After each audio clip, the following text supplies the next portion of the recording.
All right, let's jump right into a question that seems super simple on the surface, but has actually puzzled economists and thinkers for centuries. It's a classic paradox that really gets to the core of how we decide what anything is actually worth. I mean, seriously, think about it for a second. You literally cannot live without water, and yet it's so cheap it's practically free. Diamonds, on the other hand, you could go your entire life without one, no problem. And yet, they cost a fortune. How on earth does that make any sense? Let's solve this mystery together. Okay, so when you lay it out side by side like this, the paradox just gets even weirder, right? On one side, we have water, absolutely essential, and there's tons of it. On the other side, diamonds, totally non-essential and incredibly scarce. So what gives? Well, the answer, the whole secret, is an understanding that two words we use all the time, value and price, are not the same thing at all. To crack this case, we've got to gather some clues. And our first, and maybe most important clue, is getting a really clear picture of what we mean when we say something has value. See, value isn't a price tag you find in a store. It's not a number. Value is a feeling. It's the personal, internal, and completely subjective importance that you assign to something. It's all about how useful or meaningful it is to you personally. This is where you see just how personal it is.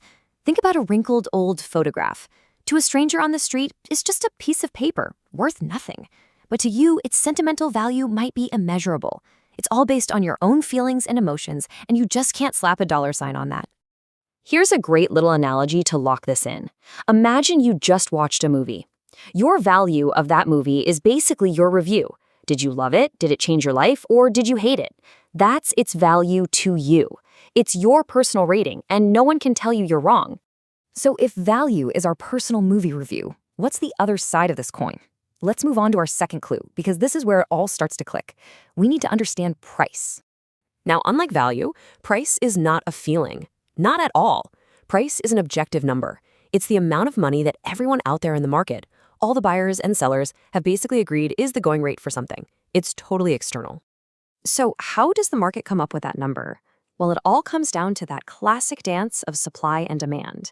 And the single biggest factor pushing that dance around is scarcity. It's simple. How much of a thing is there compared to how many people want it? That's what drives the price up or down. Let's go right back to our movie analogy. If your value is your personal 10 out of 10 review of the film, the price is just what the movie ticket cost you, maybe $15. You might have thought the movie was a priceless masterpiece, but the ticket still cost $15. And the person sitting next to you who absolutely hated it, they paid that same $15. The price is the same for everyone. Okay, so we've got our two clues. We have subjective value on one hand and objective, scarcity-driven price on the other. With these two pieces of the puzzle, we can finally solve the great diamond water paradox. This is it. This is the big aha moment. The price you see on something has almost nothing to do with its overall importance or its total usefulness to humanity. If it did, a glass of water would be the most expensive thing on the planet. Instead, price is just a signal of scarcity. That's all it is. It reflects how much it costs to get one more unit of that item, right here, right now. Because water is everywhere, the cost of getting one more glass is basically zero. But getting one more diamond? That's a whole different ballgame. And this table just lays it all out perfectly. Look at water. Its total value to us is immense. It's off the charts, but its scarcity is super low, so the resulting price is low. Now, diamonds, their total value is actually pretty low. They're a luxury, but their scarcity, it's incredibly high. And that's why the price is also incredibly high. And just like that, the paradox is solved. So this is a cool economic thought experiment. But why does this actually matter in your day-to-day life? Well, because really getting the difference between market price and personal value can totally change how you see the world and the stuff in it. This quote just nails it, doesn't it? An item can have a market price of basically zero. It's worthless to anyone else, but it can have an infinite personal value to you. This is the real difference between a price tag and something being truly priceless. You actually experience this all the time. When you find a great deal on something, that just means your personal value for that item is much higher than what the market is asking for it.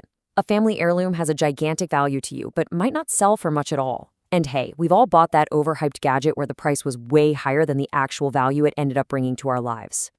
So I'll leave you with this question to think about. Just look around your own life, at your own things, and ask yourself, what is the most valuable thing you own that has the lowest price?